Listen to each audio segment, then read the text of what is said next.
Screen दिख रहा है सबको बेटा? Yes sir.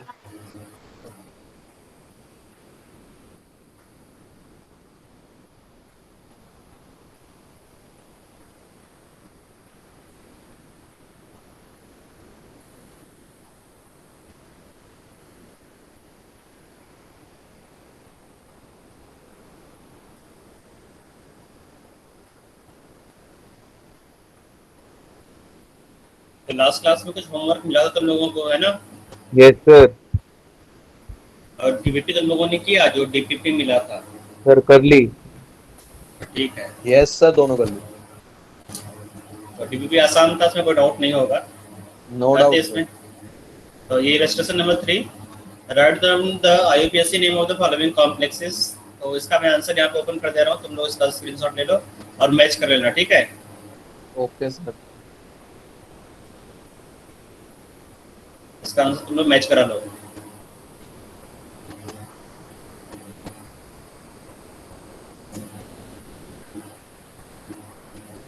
सर फर्स्ट में सर फर्स्ट कॉपर वाले नहीं को है। गलत दे रखा है, क्रोमियम की जगह कॉपर आना चाहिए। अच्छा वही ठीक तो है, सर। ये गड़बड़ है, कॉपर होना चाहिए।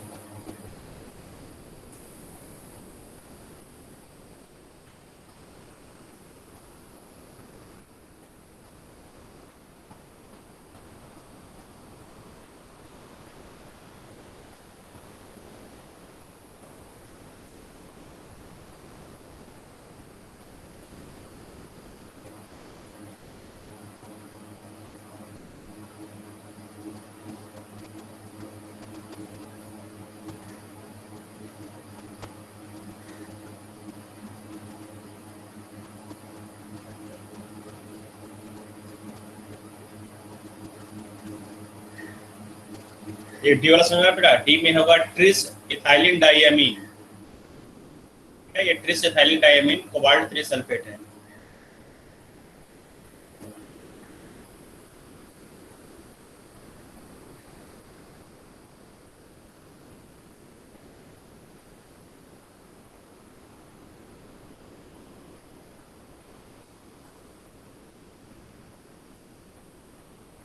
स्क्रीनशॉट ले लिया तुम लोगों ने? आगे बढ़ो।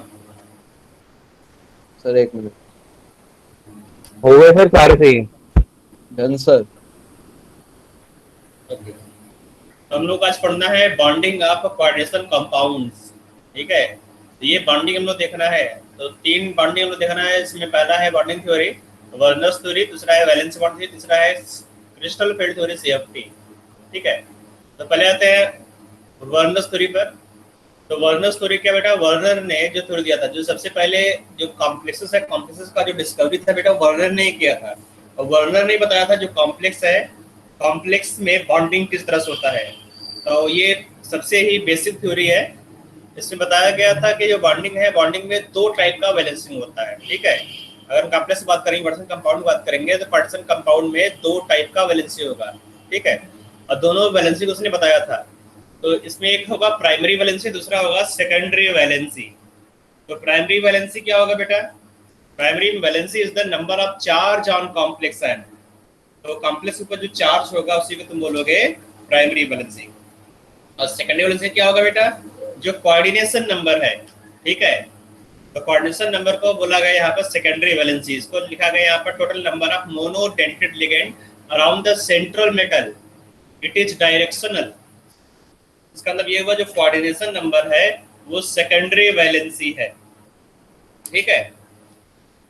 तेरा समझ में आ गया? तो अगर एग्जांपल ले लेते हैं यहाँ पर, तो K4 FeCN6, ठीक है? ऊपर एग्जांपल ये था। तो K4 FeCN6 में प्राइमरी वैलेंसी क्या होगा बेटा? जो कॉम्प्लेक्स के ऊपर चार्ज आएगा, ठीक है? कॉम्प्लेक्स के ऊपर जो चार्ज आएगा वो होगा तुम्हारा प्राइमरी वैलेंसी।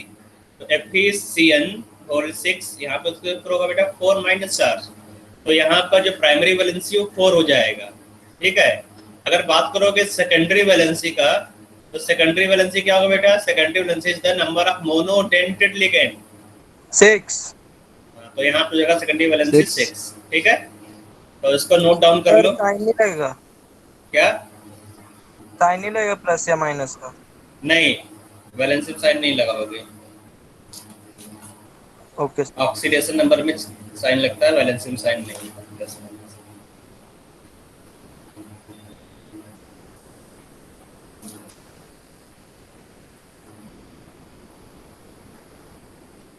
सर यही है बस इस थ्योरी में? बस इतना ही पढ़ना है इस थ्योरी में, है ना। फिर हम लोग आगे पढ़ेंगे, आगे हम लोग पढ़ना है वैलेंसी बॉन्ड थ्योरी। इससे ज्यादा कुछ पूछेगा नहीं, एनसीईआरटी में इतना दिया है, इतना पढ़ोगे तुम, ठीक है। और कुछ है नहीं यहाँ पर। और यहाँ पर एग्जाम्पल तुम्हें ढेर सारा ओके सर। मिलेगा, एनसीईआरटी में एग्जाम्पल दिया है, एग्जाम्पल तुम देखना पड़ेगा कि जो तुम्हारा कोबाल्ट क्लोराइड कॉम्प्लेक्स है उसका कलर कोऑर्डिनेशन नंबर चेंज करने पे किस तरह से चेंज हो रहा है। तो आ जाते हैं यहाँ पर वैलेंसी बॉन्ड थ्योरी पर, ठीक है। तो वैलेंसी सर एक बॉन्ड सेकंड थ्योरी ऊपर का दिखाना। देख लो बेटा। सर डायरेक्शनल का मतलब क्या है? डायरेक्शनल मतलब जितने भी कोवेलेंट बॉन्ड होते हैं क्या होता है बेटा, डायरेक्शनल होता है या नहीं। कोवेलेंट बॉन्ड सर वो तो डायपोल की डायरेक्शन होती है। डाइपोल कब अराइज होगा बेटा, जब डायरेक्शनल बॉन्ड होगा, मतलब जब कोवेलेंट बॉन्ड बनेगा तभी तो डायरेक्शन अराइज होगा या फिर डाइपोल अराइज होगा वहां पर। मतलब अगर तुम बात करोगे मीथेन का, तो मीथेन में जो 4 बॉन्ड तुम्हें दिख रहा है, एक ऊपर होगा इस तरह से टेट्राहेड्रल शेप में होगा इस तरह से ना, जो शेप डिसाइड करता है क्या करता है बेटा, जो तुम्हारा सेकेंडरी वैलेंसी है जो कोवेलेंट बॉन्ड है, ठीक है, कोवेलेंट बॉन्ड ये मॉलिक्यूल का शेप डिसाइड करता है। डायरेक्शन मतलब कि एक बॉन्ड इस डायरेक्शन में होगा, एक बार दूसरा बॉन्ड इस डायरेक्शन में होगा, मतलब जो शेप या ज्योमेट्री ऑफ मॉलिक्यूल है वो सेकेंडरी वैलेंसी डिसाइड करता है। वो सेकेंडरी वैलेंसी है वो क्या है बेटा, वहाँ पर कोवेलेंट बॉन्ड है, मतलब कोऑर्डिनेट बॉन्ड है। तुम बात करोगे कॉपर कॉम्प्लेक्स का, तो ये जो स्क्वायर प्लेनर कॉम्प्लेक्स है यहाँ पर, या फिर उसका निकल ना जो NiCl4 है, इसका जो स्ट्रक्चर है टेट्राहेड्रल क्यों होता है, बिकॉज ऑफ सेकेंडरी वैलेंसी। हम लोग सेकेंडरी वैलेंसी के बारे में डिटेल में देखेंगे, डायरेक्शन का मतलब क्या होता है इसको हम लोग आगे देखेंगे, ठीक है, पीबीटी में। बस ये जान लो कि जो कोऑर्डिनेट बॉन्ड होता है, कोऑर्डिनेट बॉन्ड डायरेक्शनल बॉन्ड होता है, ठीक है। आगे हम लोग देखेंगे इसके बारे में डिटेल में। तो आगे हम लोग पढ़ना है बेटा वैलेंस बॉन्ड थ्योरी। तो जो वैलेंस बॉन्ड थ्योरी तुम लोगों ने केमिकल बॉन्डिंग में पढ़ा था क्लास 11th में, बिल्कुल उसी तरह से कॉम्प्लेक्स में भी हम लोग उसको अप्लाई करेंगे वैलेंस बॉन्ड थ्योरी को, ठीक है। तो वैलेंस बॉन्ड थ्योरी में यहाँ पर 5 इंपॉर्टेंट पॉइंट्स लिखा गया है। Number 1, uses hybrid orbitals to hold the donated electron pairs for formation of coordinate covalent bonds. Point 2, can explain the structure of magnetic property. Point 3, select low energy empty orbital to hybridize for the appropriate geometry. मतलब जो geometry है molecule का, मतलब shape क्या होगा coordination compound का, वो यहाँ पर वैलेंस बॉन्ड थ्योरी ने प्रूव किया कि इसका शेप ये होगा या वो होगा, है ना। हम लोग शेप इसका देखेंगे, डिसाइड करेंगे हम लोग शेप क्या होगा। पॉइंट 4 यहाँ लिखा हुआ, if there are not enough orbitals pair up any unpaired metal electrons to free up orbitals, देखेंगे इसको डिटेल में, ठीक है। जो पॉइंट 4 है हाइब्रिड ऑर्बिटल सेट्स आर, जो हम लोग हाइब्रिड ऑर्बिटल पढ़ना है वो है D2sp3। अगर D2sp3 हाइब्रिडेशन है तो ऑक्टाहेड्रल कॉम्प्लेक्स होगा। दूसरा होगा sp3, अगर sp3 है तो टेट्राहेड्रल होगा। और फोर्थ है dsp2, अगर dsp2 हाइब्रिडेशन है तो स्क्वायर प्लेनर होगा। और एक और हाइब्रिडेशन है वो है sp3d2, ठीक है। अगर sp3d2 है तो भी क्या होगा ज्योमेट्री, ऑक्टाहेड्रल। तो D2 अगर पहले हो चाहे D2 बाद में हो, ज्योमेट्री यहाँ पर होगा ऑक्टाहेड्रल। sp3 के लिए होगा टेट्राहेड्रल और dsp2 के लिए होगा स्क्वायर प्लेनर। ये जो D है वो आगे क्यों आया, बाद में क्यों नहीं आया, उसको हम लोग यहाँ पर देखेंगे, ठीक है। Okay sir. हाँ, तो इसको नोट कर लो, जो तुम्हें पॉइंट समझ में नहीं आया उसको मैं एक्सप्लेन करूंगा। यहाँ पे देखो नंबरिंग गड़बड़ हुआ, नंबरिंग सही कर लेना, ठीक है। Yes sir. तो यहाँ पर जो भी पॉइंट तुम्हें लग रहा है कि ये डिफिकल्ट या ये पॉइंट समझ में नहीं आया, हम लोग यहाँ पर एग्जाम्पल से समझेंगे। तो हाइब्रिड ऑर्बिटल्स में हम लोग देखेंगे बेटा सबसे पहले ऑक्टाहेड्रल कॉम्प्लेक्सेस, ठीक है। कि जो ऑक्टाहेड्रल कॉम्प्लेक्स है वो कैसे जनरेट होगा, कैसे बन रहा होगा। तो जो ऑक्टाहेड्रल कॉम्प्लेक्स है, ऑक्टाहेड्रल कॉम्प्लेक्स, उसमें जो हाइब्रिडेशन है या तो D2sp3 होगा या फिर sp3d2 होगा, ठीक है। शायद मैंने यहाँ पर उल्टा लिख दिया है, एक मिनट बेटा मैं इसको करेक्ट कर देता हूँ, ठीक है। तो सबसे पहले हम लोग यहाँ देखेंगे टेट्राहेड्रल, फिर उसके बाद देखेंगे स्क्वायर प्लेनर, उसके बाद हम लोग देखेंगे ऑक्टाहेड्रल। ठीक है, इस तरह से हम लोग हाइब्रिड ऑर्बिटल देखेंगे। नंबर 1 पे आएगा टेट्राहेड्रल, नंबर 2 पर स्क्वायर प्लेनर कॉम्प्लेक्सेस और नंबर 3 पर ऑक्टाहेड्रल कॉम्प्लेक्सेस। तो सीक्वेंस हम लोगों का सही रहेगा। तो आते हैं यहाँ पर टेट्राहेड्रल कॉम्प्लेक्सेस में। जो टेट्राहेड्रल कॉम्प्लेक्स कैसे बन रहा होगा, इसका ज्योमेट्री क्या होगा, और कुछ गड़बड़ लग रहा है मुझे यहाँ पर। एक मिनट बेटा, मैं इसको थोड़ा सा सिंक्रोनाइज करके देख लेता हूँ। सर ऊपर का दिखा दो। एक मिनट, तब दिखा रहा हूँ मैं, घबरा हूँ। यहाँ पे कुछ गड़बड़ है, सिंक नहीं हुआ ये।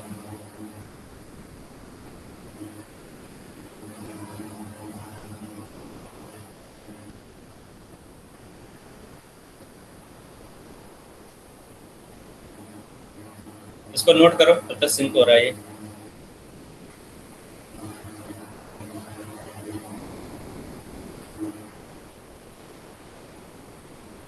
सर वो हट गया। हाँ, हट नहीं गया, सिंक हो गया इसलिए। ये था पॉइंट्स टू रिमेंबर।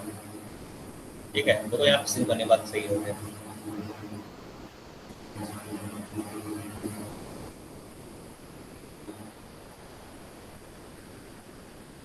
तो सिंक नहीं हुआ था इसलिए कुछ गड़बड़ लग रहा था।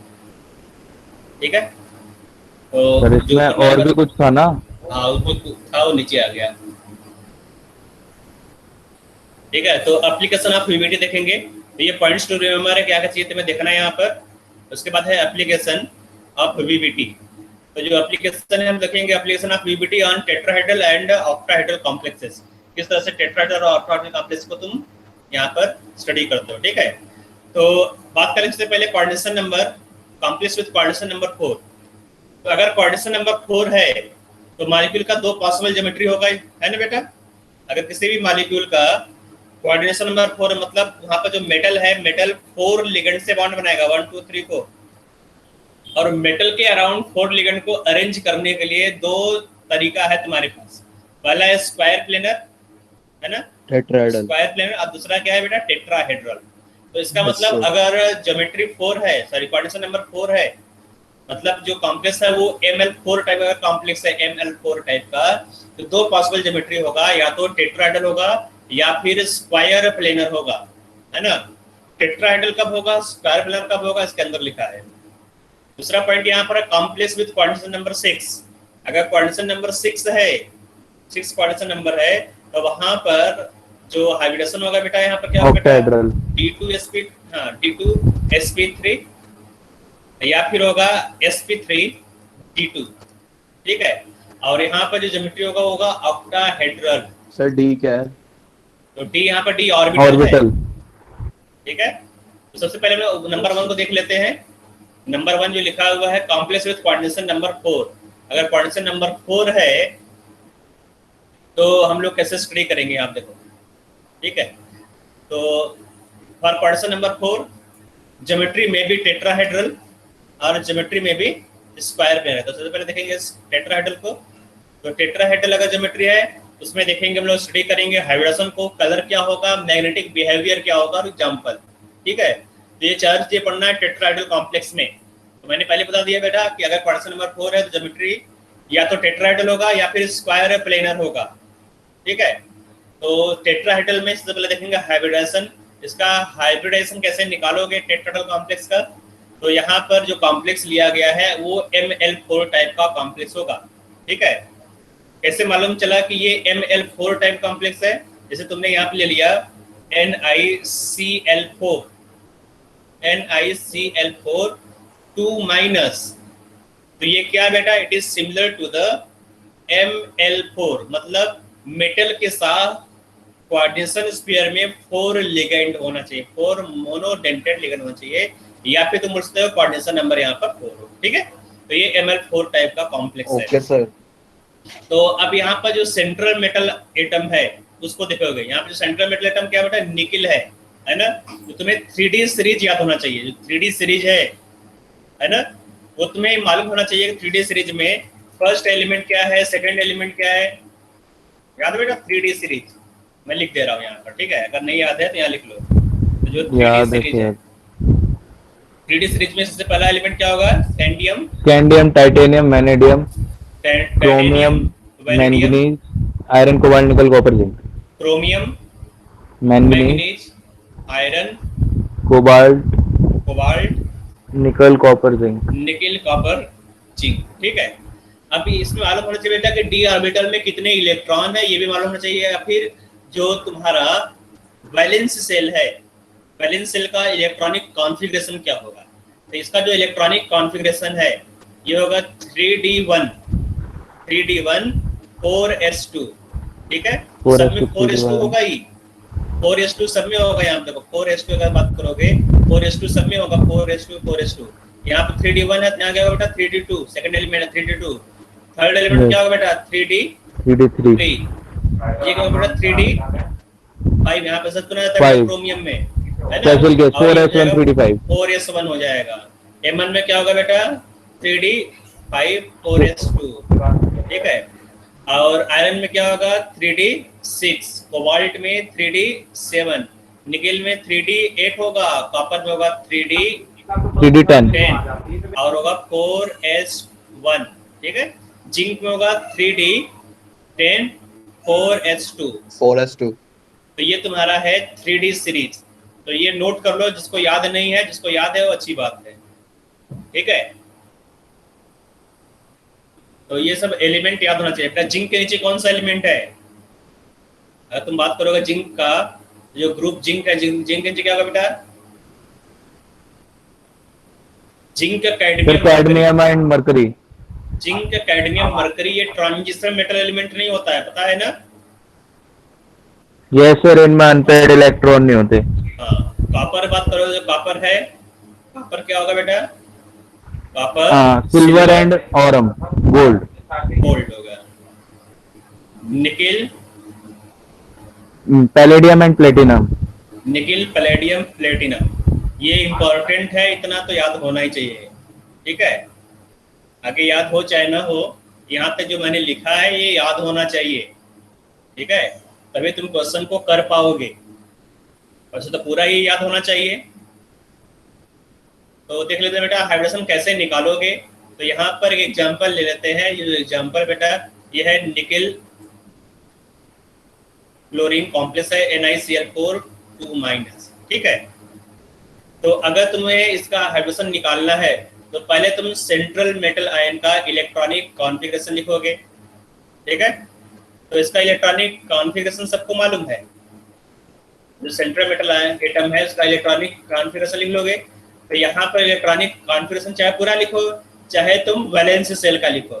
तो मैं यहाँ पर केवल वैलेंसी सेल का इलेक्ट्रॉनिक कॉन्फ़िगरेशन लिखूंगा, क्योंकि पूरा लिखने का कोई मतलब नहीं है, पूरा का कोई यूज होता नहीं है, क्योंकि बॉन्डिंग में केवल वैलेंसी सेल इलेक्ट्रॉन ही पार्टिसिपेट करेगा। ठीक है। तो जब इसका इलेक्ट्रॉनिक कॉन्फ़िगरेशन लिखोगे तो ये होगा 3d8 4s2। ठीक है। 3d8 4s2।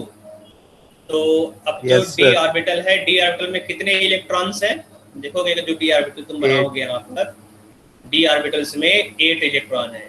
ठीक है। और जो एस ऑर्बिटल है, एस ऑर्बिटल में तुम्हारा है 3d ऑर्बिटल, ये 4s ऑर्बिटल। इसके आगे क्या होगा बेटा, अगर तुम आगे तुम बनाओगे 3d 4s के बाद क्या होगा 4p। ठीक है। 4p के आगे बनाओगे तो क्या होगा बेटा 4d ऑर्बिटल होगा। तो 3d में 8 इलेक्ट्रॉन है, तो इलेक्ट्रॉन को यहाँ पर फिलअप कर देते हैं। तो 1 2 3 4 5 6 7 8 इलेक्ट्रॉन को भर दिया। और जो 4s है, 4s में 2 इलेक्ट्रॉन थे, है ना, 2 इलेक्ट्रॉन। लेकिन अगर तुम बात करोगे NiCl4 का, तो NiCl4 पे जो निकिल है, निकिल का ऑक्सीडेशन स्टेट 2 है ना। तो निकिल का अगर ऑक्सीडेशन नंबर 2 है, इसका मतलब जो निकिल है, निकिल में से तुमने 2 इलेक्ट्रॉन को निकाल दिया, है ना। तो 2 इलेक्ट्रॉन कहाँ से निकलेगा बेटा, आउटर मोस्ट सेल से 2 इलेक्ट्रॉन को निकालोगे। तो आउटर मोस्ट सेल है 4s वाला, यहाँ से 2 इलेक्ट्रॉन को निकाल दिया तुमने, मतलब ये जो 4s ऑर्बिटल है ये वैकेंट हो गया। ठीक है। 4s ऑर्बिटल में एक भी इलेक्ट्रॉन नहीं है ना, 0 तुमने लिख दिया। अब देखो बेटा जो निकिल है, निकिल के साथ 4 क्लोरीन, जो 4 क्लोरीन बेटा एटम है, वो क्या करेगा, क्लोराइड एटम या क्लोराइड आयन इलेक्ट्रॉन पेयर को डोनेट करेगा, 4 इलेक्ट्रॉन पेयर देगा, है ना। तो 4 इलेक्ट्रॉन पेयर देगा। 4 इलेक्ट्रॉन पेयर मतलब 8 इलेक्ट्रॉन टोटल हो गए, ठीक है। तो एक ऑर्बिटल में 2 इलेक्ट्रॉन जाएगा, तो 8 इलेक्ट्रॉन ले जाने के लिए तुम्हें टोटल 4 वैकेंट ऑर्बिटल चाहिए। तो 4 वैकेंट ऑर्बिटल यहाँ से काउंट कर लो। ये देखो यहाँ पर ये पार्सली फिल्ड है, यहाँ पे पूरा कम्प्लीटली वैकेंट नहीं है। तो हमें कम्प्लीटली वैकेंट ऑर्बिटल चाहिए, क्योंकि यहाँ तक ये एरो बना हुआ है। एरो का मतलब क्या हुआ बेटा? Donation of a pair of electron, lone pair. Nickel में इलेक्ट्रॉन पेयर जा रहा है, पेयर के फॉर्म में यहाँ पर डोनेशन होगा। तो अगर ये अनपेयर्ड इलेक्ट्रॉन है तो यहाँ पर तो जा नहीं पाएगा, 2 इलेक्ट्रॉन यहाँ डालोगे तो 3 इलेक्ट्रॉन इस ऑर्बिटल में आ जाएगा, पाउलीज एक्सक्लूजन प्रिंसिपल जो है वायलेट कर जाएगा, है ना। इसलिए यहाँ पर 2 इलेक्ट्रॉन नहीं जा सकता। तो अब तुम्हें 4 ऑर्बिटल चाहिए, तो 1 इलेक्ट्रॉन यहाँ पर बेटा, 1 इलेक्ट्रॉन पेयर यहाँ पर जाएगा, सेकंड यहाँ पर, थर्ड यहाँ पर, फोर्थ यहाँ पर। तो 4 ऑर्बिटल तुमने ये ले लिया, है ना। ये 4 ऑर्बिटल तुमने ले लिया यहाँ से लेकर यहाँ तक। लेकिन अब बात करो बेटा, ये जो 4 ऑर्बिटल है 1 2 3 4, इन चारों का जो एनर्जी है वो अलग अलग हो सकता है। जैसे एस ऑर्बिटल है, ये पी ऑर्बिटल है, एस ऑर्बिटल का एनर्जी अलग होगा, पी ऑर्बिटल का एनर्जी अलग होगा। तो अगर ऑर्बिटल्स का एनर्जी अलग है तो क्या करोगे बेटा? उसको हाइब्रिडाइज करोगे। तो यहाँ पर क्या आएगा बेटा? Concept of hybridisation, sp3 orbital, ठीक है। तो यहाँ पर हाइब्रिडाइजेशन होगा। तो अब 4 ऑर्बिटल तुमने हाइब्रिड किया, तो अब यहाँ पर 4 हाइब्रिड ऑर्बिटल बनेंगे। 1 2 3 4 हाइब्रिड ऑर्बिटल तुमने 4 एटॉमिक ऑर्बिटल को मिक्स किया, तो 4 हाइब्रिड ऑर्बिटल जनरेट होंगे। और इन सब का जो नेम होगा बेटा क्या होगा? sp3 sp3 sp3 sp3 sp3।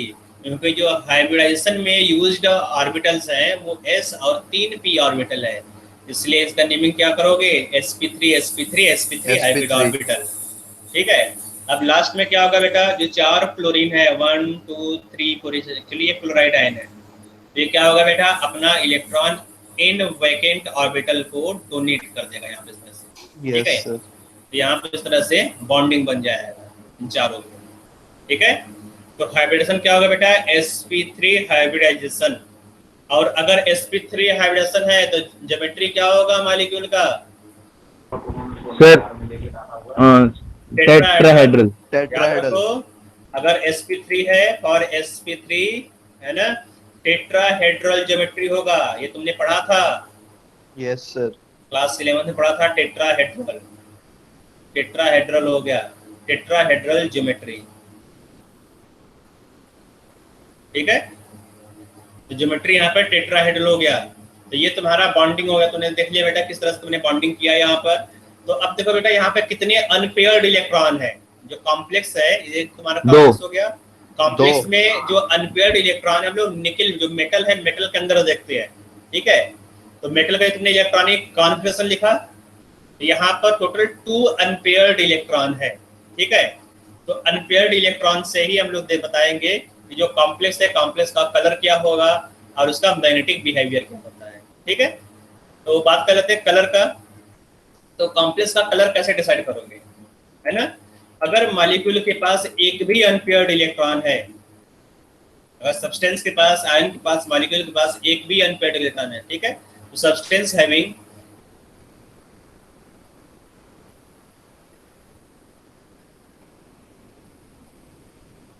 Unpaired,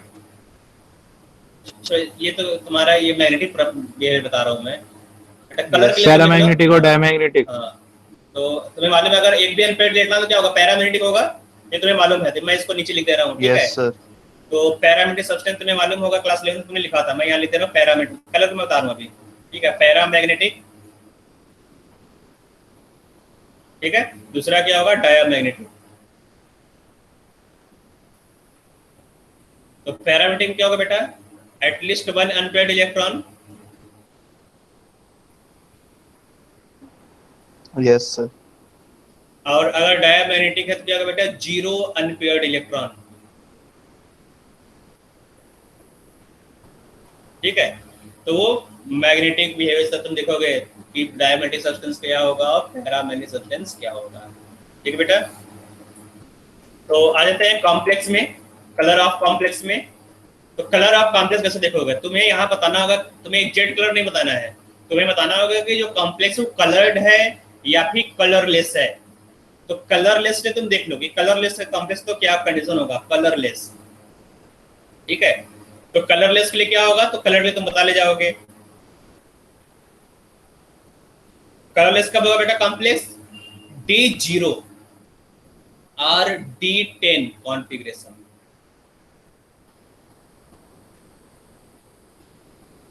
अगर D0 हो मतलब D ऑर्बिटल में 0 इलेक्ट्रॉन हो, या फिर D ऑर्बिटल कंप्लीटली फिल्ड हो, पूरा पूरा भरा गया हो, तो वहां पर क्या होगा बेटा कॉम्प्लेक्स? हो कलरलेस कॉम्प्लेक्स होगा, उसका कोई कलर नहीं होगा। ठीक है, इसके अलावा जो होगा, ठीक है, इसके अलावा जो होगा वो सब क्या होगा बेटा, कलर्ड होगा। अगर D1 है, D2, D3 मतलब D1 से लेकर D9 तक अगर कॉन्फ़िगरेशन है तो कलर्ड कॉम्प्लेक्स होगा। ठीक है, अगर एक भी इलेक्ट्रॉन नहीं है या कंप्लीटली फिल्ड है तो कलरलेस होगा। इसको याद रखना, बहुत पूछता है ये वाला क्वेश्चन। तो अब ऊपर वाला जो कॉम्प्लेक्स मैंने दिया था एग्जांपल, ये है ना NiCl4, तो ये पैरामैग्नेटिक है या डायामैग्नेटिक? पैरामैग्नेटिक। तो ये पैरामैग्नेटिक है। और अगर कोई सब्सटेंस पैरामैग्नेटिक है तो उसका मैग्नेटिक डाइपोल मोमेंट निकालते हैं, म्यू वैल्यू निकालते हो। तो म्यू कैसे निकालोगे? Square root of n+2 Bohr magneton. तो n का वैल्यू यहाँ पर 2 रखोगे, है ना? Yes sir. 2 + 2 yes sir. Bohr magneton. ठीक है, 2 + 2 4 हो जाएगा, स्क्वायर, हाँ, तो 2√2 हो जाएगा, 2√2 बोर मैग्नेटॉन। ठीक है, तो ये पैरामैग्नेटिक सब्सटेंस है, इसका मैग्नेटिक डाइपोल मोमेंट आएगा 2√2 बोर मैग्नेटॉन। जो कॉम्प्लेक्स है तुम्हारा टेट्राहेड्रल कॉम्प्लेक्स होगा। ठीक है,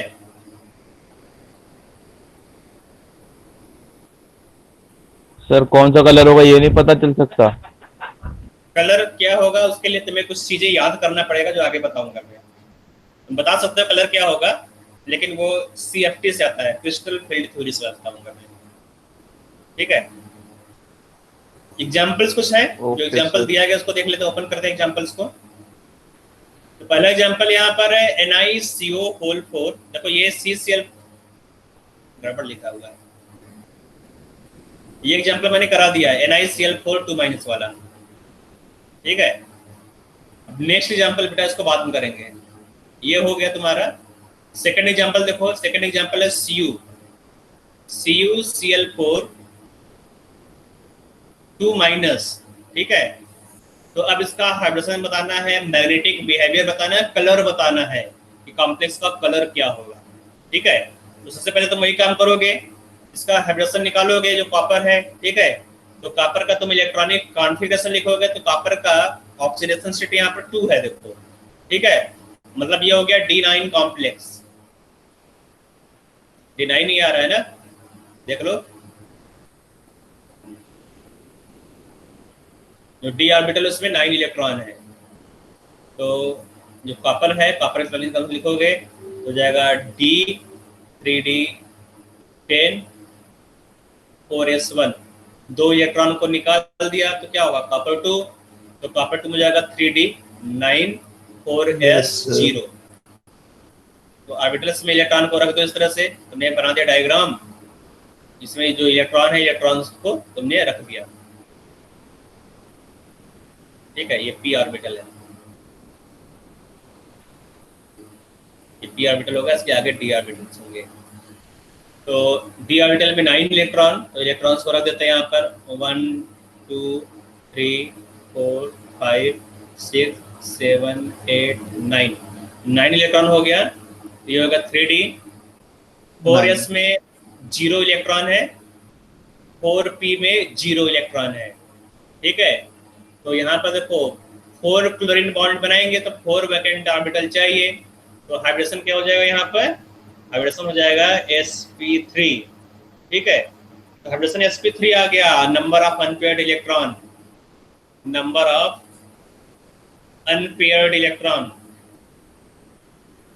कितना अनपेयर्ड इलेक्ट्रॉन बेटा यहाँ पर, अनपेयर्ड इलेक्ट्रॉन यहाँ पर 1 आ गया। 1 magnetic dipole moment mu is equal to क्या होगा यहाँ पर रूट स्क्वायर 2 रूट 1 ओ प्लस 2, रूट 3 ठीक है।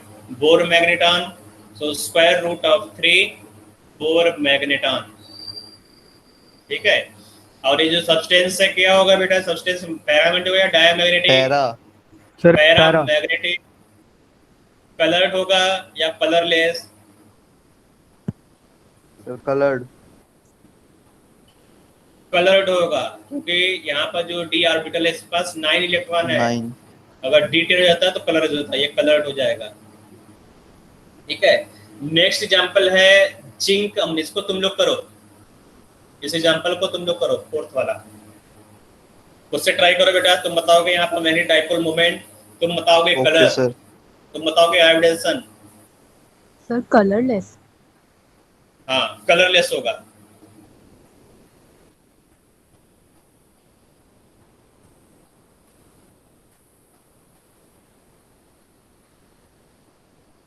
सर ऊपर का तो दिखा दो। हाँ, ऊपर का देखोगे, देख लो ऊपर का,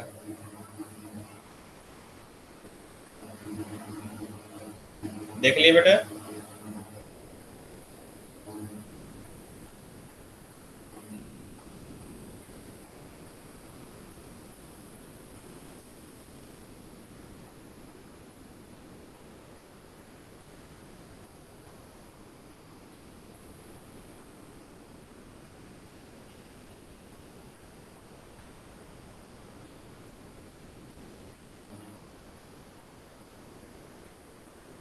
नेक्स्ट कौन सा करना है सर? ये जो मैंने लिखा है यहाँ पर, इसको करो।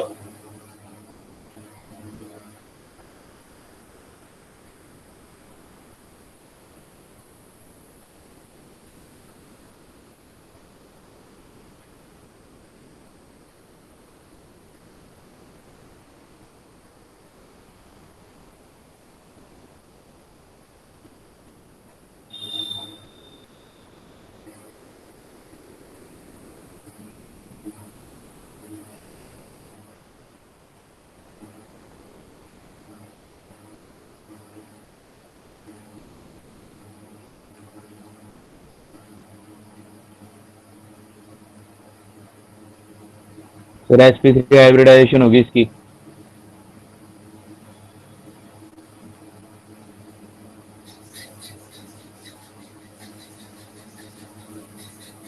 सर कलरलेस होगा, मैग्नेटिक बिहेवियर इसका 0 होगा और डायमैग्नेटिक होगा। सही है। यस सर तो यहाँ पर जो म्यू वैल्यू है mu equal to 0, diamagnetic.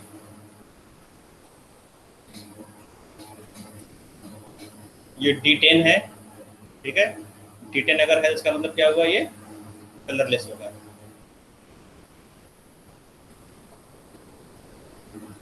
Colourless कभी कभी इसको व्हाइट बोल देते हैं, ठीक है, व्हाइट। इसका जो सॉल्ट है व्हाइट कलर का होता है, कलरलेस। इतनी व्हाइट भी एक कलर होता है ना, इन केमिस्ट्री में व्हाइट, ठीक है। तो इतना हो गया बेटा, एक छूट गया ऊपर, उसको भी देख लेते हैं। ऊपर जो छूटा हुआ बेटा वो है NiCO4 0। सर वॉइड क्या बताया? व्हाइट व्हाइट व्हाइट व्हाइट नहीं, व्हाइट कलर। जो जिंक white। सल्फेट उसका कलर क्या होता है बेटा, जिंक सल्फेट का ZnSO4। सर वाइट होता है और .7H2 लगा दें तो वाइट विट्रोल हो जाता है। हाँ, ये व्हाइट होता है जबकि ये कलरलेस है, ठीक है। यस सर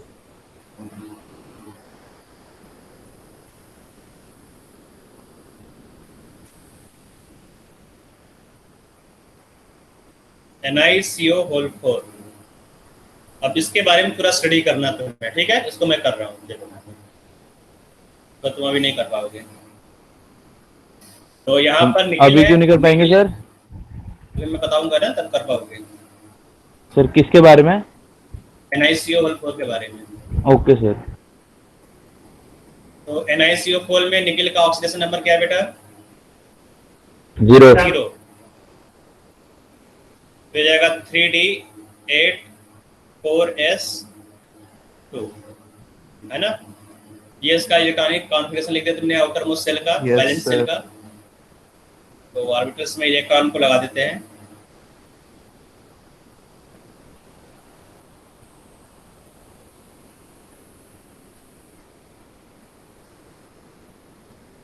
तो यहाँ पर जो डी ऑर्बिटल, इसमें एक इलेक्ट्रॉन है, 1 8 1 2 3 4 5 6 7 8। एस ऑर्बिटल में 2 इलेक्ट्रॉन हैं, 2 इलेक्ट्रॉन। ठीक है, तो अब यहाँ पर देखोगे NiCO होल 4 है ना, इसलिए 4 वैकेंट ऑर्बिटल चाहिए। तो 4 वैकेंट ऑर्बिटल तुम देखोगे तो ये जो ऑर्बिटल, ये 3D ऑर्बिटल है, ये 4s ऑर्बिटल है, 4p ऑर्बिटल है, 4d ऑर्बिटल है। तो अगर तुम 4 वैकेंट ऑर्बिटल का यूज करोगे तो वो हो जाएगा 4p और 4d हो जाएगा, यहाँ से यहाँ तुम आगे तुम चूज करोगे ना। मतलब कि जो हाइड्रोजन आ जाएगा p3d आ जाएगा, हाइड्रोजन p3d हो जाएगा। Yes sir. जबकि ये जो कॉम्प्लेक्स है, कॉम्प्लेक्स का हाइड्रोजन sp3 होगा, है ना। और जो ज्योमेट्री है वो टेट्राहेड्रल होता है, टेट्राहेड्रल। ऐसा कैसे होगा बेटा, क्योंकि यहाँ पर जो कॉम्प्लेक्स में तुमने लिगेंड लिया है, ठीक है, जो CO लिगेंड है, ये बेटा सिनर्जिक लिगेंड, इसको तुम बोलोगे स्ट्रॉन्ग फील्ड लिगेंड। ठीक है, जो लिगेंड है, लिगेंड 2 टाइप का होता है। बात करोगे लिगेंड का, तो लिगेंड 2 टाइप का होगा। एक होता है weak field ligand, weak field ligand, और दूसरा होता है strong field ligand, strong field ligand. ठीक है, तो अभी तुमने ऊपर देखा था सम इंपॉर्टेंट पॉइंट्स में, उसमें बताया गया था कि अगर वैकेंट ऑर्बिटल नहीं है, अगर वैकेंट ऑर्बिटल नहीं है तो जो कॉम्प्लेक्स में जो अनपेयर्ड इलेक्ट्रॉन है वो पेयर्ड हो जाएगा। ठीक है, if there are not enough orbital pair up any unpaired metal electron to free up orbitals. तो जो फ्री अप ऑर्बिटल करता है बेटा, वो केवल स्ट्रॉन्ग फील्ड लिगेंड ही ऑर्बिटल्स को यहाँ पर वैकेंट करा पाएगा। अगर वीक फील्ड लिगेंड है, अगर वीक फील्ड लिगेंड है तो ऑर्बिटल में इलेक्ट्रॉन का पेयरिंग नहीं होगा। तो वीक फील्ड लिगेंड में नो पेयरिंग ऑफ इलेक्ट्रॉन। ठीक है, और अगर स्ट्रॉन्ग फील्ड लिगेंड है तो स्ट्रॉन्ग फील्ड लिगेंड में क्या होगा बेटा, pairing of electron, pairing of electrons. ठीक है, इसमें इलेक्ट्रॉन का पेयरिंग हो जाएगा। तो अब स्ट्रॉन्ग फील्ड लिगेंड और वीक फील्ड लिगेंड तुम कैसे डिसाइड करोगे कि कौन सा लिगेंड स्ट्रॉन्ग फील्ड है, कौन सा लिगेंड वीक फील्ड लिगेंड है? तो सर इसकी सीरीज होती है ना एक, हाँ, तो स्पेक्ट्रोकेमिकल सीरीज होता है ये, है ना, एक सीरीज होता है, उसको बोलते हैं स्पेक्ट्रोकेमिकल सीरीज। उसमें बताया गया है कि कौन सा लिगेंड वीक फील्ड लिगेंड है और कौन सा लिगेंड स्ट्रॉन्ग फील्ड लिगेंड है। और जो स्पेक्ट्रोकेमिकल सीरीज है वो हम लोगों को पढ़ना है क्रिस्टल फील्ड थ्योरी में, यहाँ पर Yes, नहीं sir. पढ़ना है। ठीक है, पाउली ने नहीं बताया था कि कौन सा लिगेंड वीक फील्ड और कौन सा स्ट्रॉन्ग फील्ड लिगेंड है, बस उसने बता दिया था कि किस टाइप का लिगेंड है तो वो वीक फील्ड होगा और किस टाइप का अगर लिगेंड है तो वो स्ट्रॉन्ग फील्ड होगा। तो वहां तुम बता सकते बेटा कि अगर हाइड्रोजन डोनर हो या ऑक्सीजन डोनर हो, लिगेंड में अगर हाइड्रोजन हो जो इलेक्ट्रॉन डोनेट, जैसे तुमने क्लोरीन लिया, क्लोरीन इलेक्ट्रॉन डोनेट कर रहा है, ठीक है, या फिर ऐसा कोई लिगेंड हो जिसमें ऑक्सीजन डोनर साइट में हो, ऑक्सीजन इलेक्ट्रॉन को डोनेट कर रहा हो, है ना, तो वो क्या होगा बेटा, हाइड्रोजन डोनर ऑक्सीजन डोनर क्या होगा, वो वीक फील्ड लिगेंड होगा, वीक फील्ड लिगेंड। ठीक है, तो दूसरा इसने बोला कि अगर नाइट्रोजन डोनर हो, जैसे अमोनिया हो गया NH3, ठीक है, अमोनिया में नाइट्रोजन इलेक्ट्रॉन को डोनेट कर रहा है, या फिर कार्बन डोनर हो, ठीक है, जैसे कार्बन मोनोऑक्साइड, या फिर तुमने ले लिया, है ना, साइनाइड, CN नेगेटिव, ठीक है, CN NC नेगेटिव, तो ये क्या होगा बेटा, ये दोनों स्ट्रॉन्ग फील्ड लिगेंड होगा, स्ट्रॉन्ग फील्ड लिगेंड। ठीक है, तो समझ में आ गया होगा मोटा मोटा। कि अगर हेलोजन डोनर है या ऑक्सीजन डोनर है तो वीक फील्ड लिगेंड होगा, और वीक फील्ड लिगेंड में नो पेयरिंग ऑफ इलेक्ट्रॉन होगा, कोई इलेक्ट्रॉन का पेयरिंग नहीं होने वाला। मतलब अगर हेलोजन है या ऑक्सीजन है तो इलेक्ट्रॉन का पेयरिंग नहीं होगा। दूसरा केस है यहाँ पर, अगर नाइट्रोजन डोनर हो या कार्बन डोनर साइट में हो तो स्ट्रॉन्ग फील्ड लिगेंड होगा, स्ट्रॉन्ग फील्ड में पेयरिंग ऑफ इलेक्ट्रॉन हो जाएगा। ठीक है, तो अभी मैंने केवल इतना बताया कि कहाँ पर पेयरिंग होगा और कहाँ पर पेयरिंग नहीं होगा। तो ये हॉन्क रूल है ना, तो HONC रूल तुम्हें याद करना है, इसको नोट कर लो। सर ये पॉली ने दिया था क्या? सर ये पॉली ने दिया था? नहीं, पॉली ने दिया था। ठीक है, ये क्रिस्टल फील्ड थ्योरी में आएगा। Okay sir. पॉलिन के लिए इतना बताया कि स्ट्रॉन्ग फील्ड लिगेंड में पेयरिंग हो जाएगा, वीक फील्ड लिगेंड में पेयरिंग नहीं होगा। स्ट्रॉन्ग फील्ड लिगेंड क्या होगा, वीक फील्ड लिगेंड क्या होगा, पॉलिन ने नहीं बताया। ठीक है, जो स्पेक्ट्रोकेमिकल सीरीज है वो CFT में क्रिस्टल फील्ड थ्योरी में आएगा, बता दूंगा मैं, नीचे लिखा हूँ यहाँ पर, ये क्रिस्टल फील्ड थ्योरी में ना आ गया, बहुत नीचे है, ये क्रिस्टल फील्ड थ्योरी। तो यहाँ पर तुम्हें दिखाई देगा, नहीं दिखाई दे रहा है, चलो बाद में देख लेंगे। हाँ, बाद में देख लेंगे।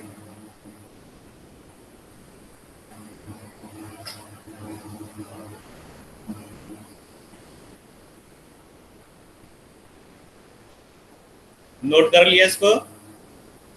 सर एक मिनट। Yes sir.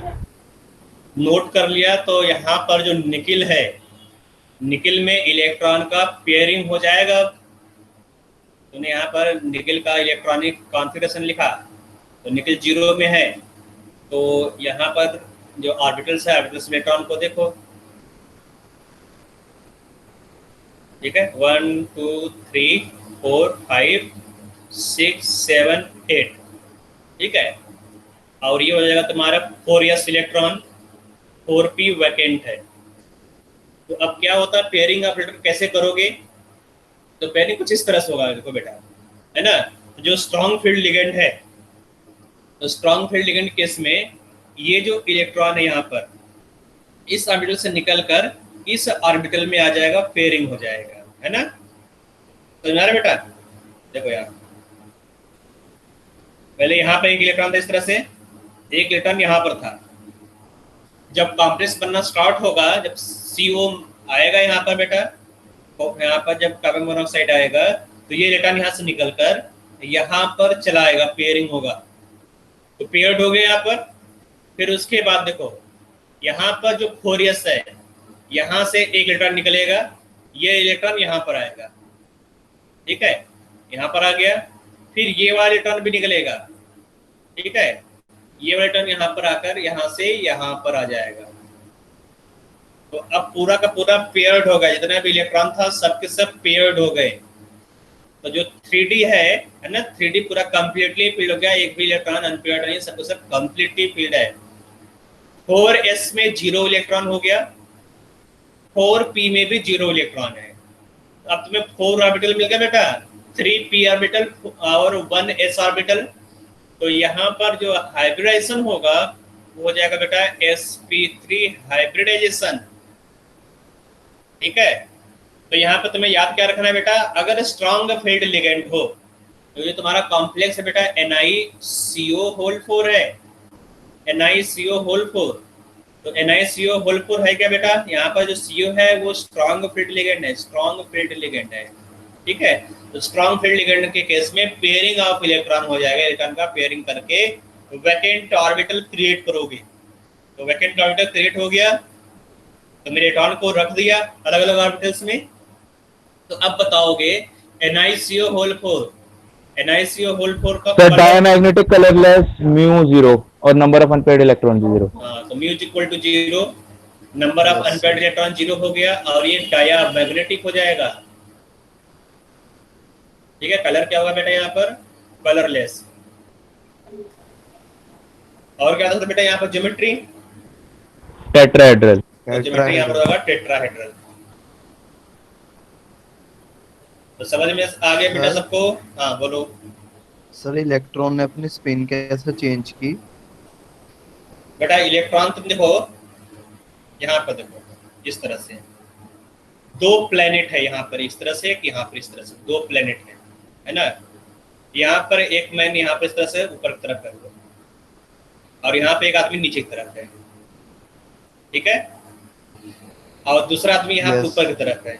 तो अगर इन दोनों देखोगे कि हाँ यहाँ पे इन दोनों का डायरेक्शन अलग अलग है, ठीक है, लेकिन अगर ये इलेक्ट्रॉन यहाँ से निकलकर यहाँ पे चला आएगा, मान लो यहाँ से ये वाला या फिर ये वाला यहाँ पे चला आएगा, तो पहले तो देखो यहाँ पर जब इलेक्ट्रॉन या फिर जो प्लेनेट से यहाँ पर जो भी पर्सन है यहाँ से अगर यहाँ पे जाएगा, तो इस प्लेनेट के रिस्पेक्ट में इसका कोई ओरिएंटेशन नहीं, क्योंकि यहाँ पे देखो क्या कौन सा अप है कौन सा डाउन, इसके रिस्पेक्ट तुम बता नहीं सकते, है ना।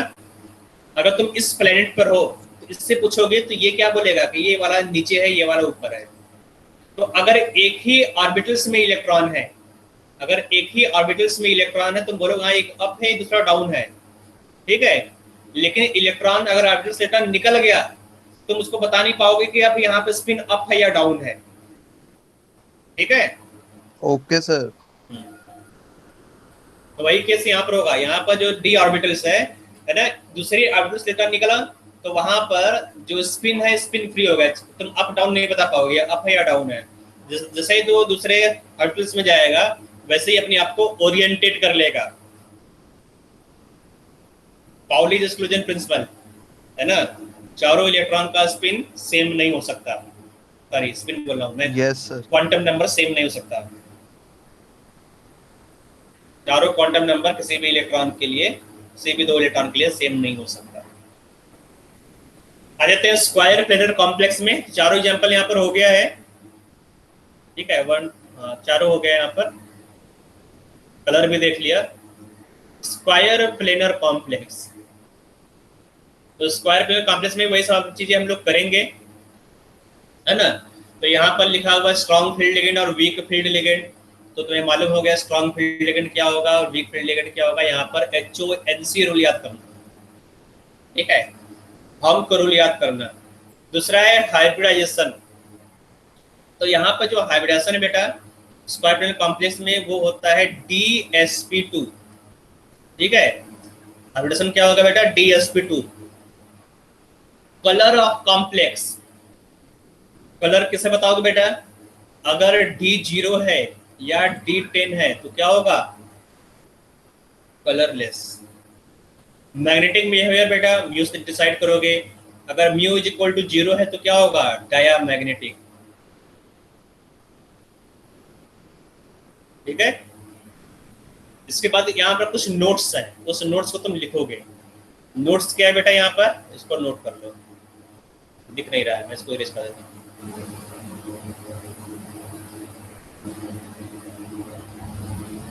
तो नोट्स में लिखा हुआ है प्लेटिनम 2, पैलेडियम 2, गोल्ड 2।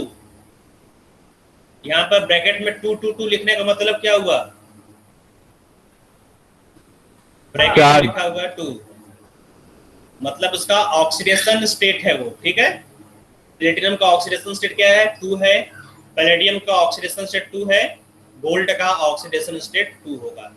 तो अगर इन तीनों एलिमेंट का पैलेडियम, प्लेटिनम और गोल्ड, इन तीनों का ऑक्सीडेशन नंबर 2 है तो वो हमेशा स्क्वायर प्लेनर कॉम्प्लेक्स ही बनाएगा, ठीक है, और कोई यहाँ पर कॉम्प्लेक्स नहीं बना सकता। ये नोट है, यहाँ पर लिखना है, इसको याद करना है।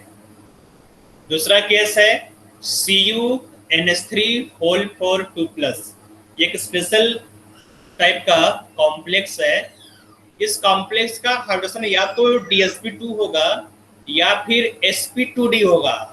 एक ऐसा कॉम्प्लेक्स में मिल गया जहां पर हाइड्रोजन sp2d हो सकता है, ठीक है, sp2d या फिर DsP2, दोनों में से कोई भी हो सकता है, ठीक है। ऐसा कोई कॉम्प्लेक्स में नहीं मिलेगा जहां पर दो हाइब्रिडेशन पॉसिबल हो।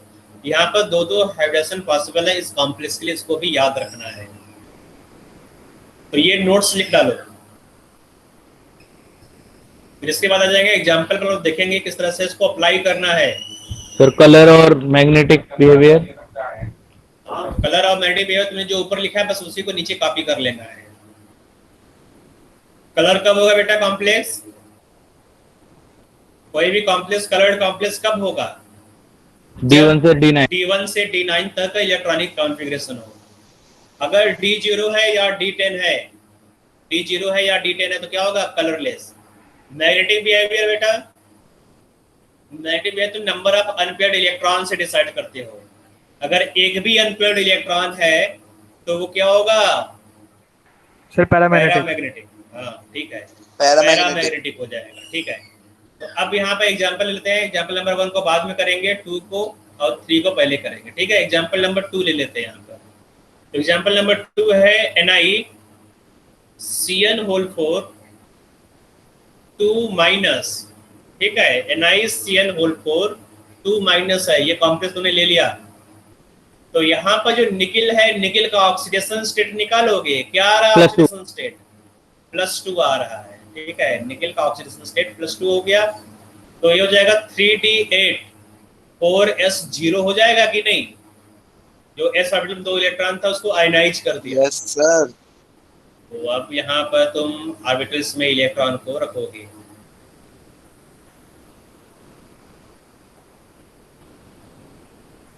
एट इलेक्ट्रॉन है, एक इलेक्ट्रॉन हो गया और ये p ऑर्बिटल वैकेंट है, d ऑर्बिटल भी। सर इसकी DsP2 आ रही है हाइब्रिडाइजेशन। तो अब क्या करोगे बेटा? Yes sir DsP2। यहाँ पर जो लिगेंड है वो स्ट्रॉन्ग फील्ड लिगेंड है।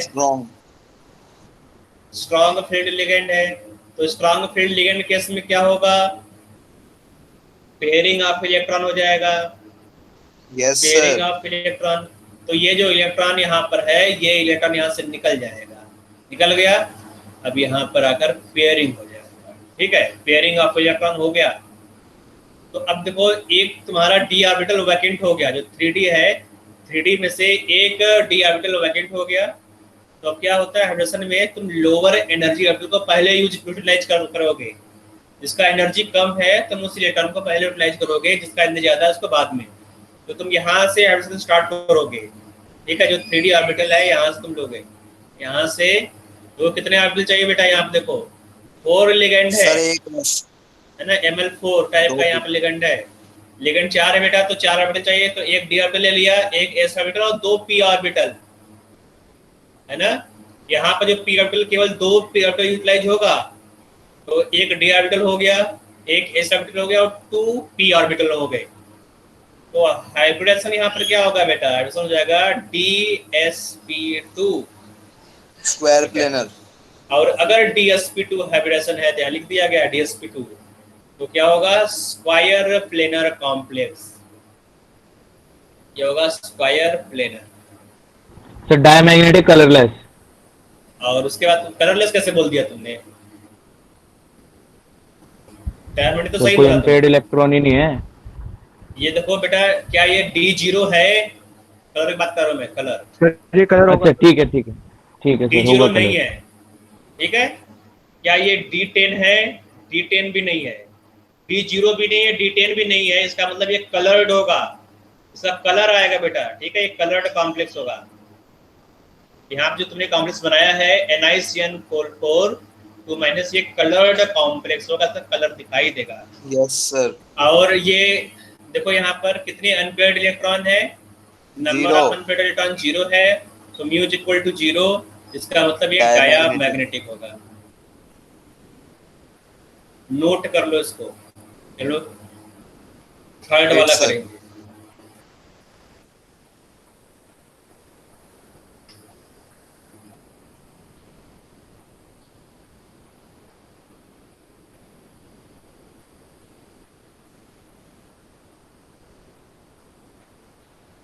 जिसका हो गया सेकंड, थर्ड वाला करो, प्लेटिनम वाला।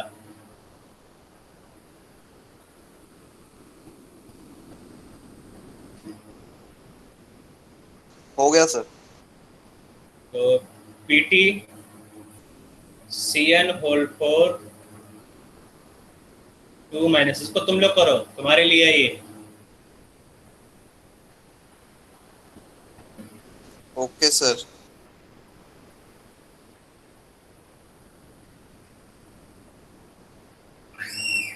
तो प्लेटिनम का ऑक्सीडेशन स्टेट देखो, यहाँ पर 2 आ गया, तुमने नोट्स में लिखा है। सर करने दो ना सर प्लीज। अच्छा, ठीक, कर दो।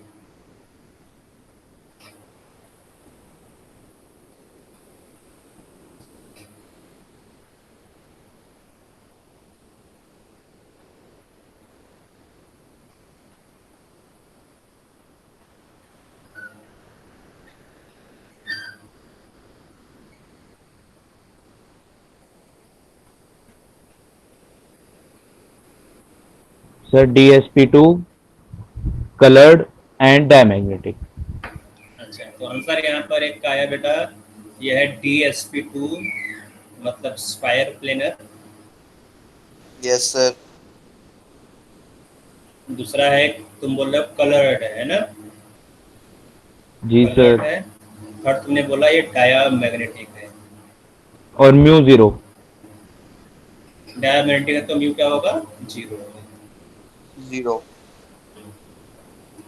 बाकी लोगों का भी ये आ रहा है या बताना पड़ेगा मुझे? बाकी लोग बोलो। सर यही आ रहा है। यही आ रहा है? आ रहा है। मैं देखो कौन कौन लोग बोल रहे हैं। सबका आ रहा है बेटा? हिमांशु, यस अनमोल, सर यही आ रहा है। ईशान, यस हिमांशु। सर। हाँ, इन लोगों से भी पूछ लो बेटा तुषार। हाँ, इन लोगों से पूछने दो। हिमांशु, अनमोल, ईशान, मुकुल। तो अगर तुम बोलने से तो मैसेज में रिप्लाई करो, यस नो जो भी है। Yes sir. Himanshu, Ashutosh. Yes sir यही आ रहा है। अच्छा, हिमांशु ने बोला यस सर। हिमांशु बोल नहीं पा रहा है ना? शर्मा रहा है हिमांशु। ठीक है, बाकी लोग तो कर लिए होंगे। मैं कुछ लोगों को और पूछूंगा, ठीक है?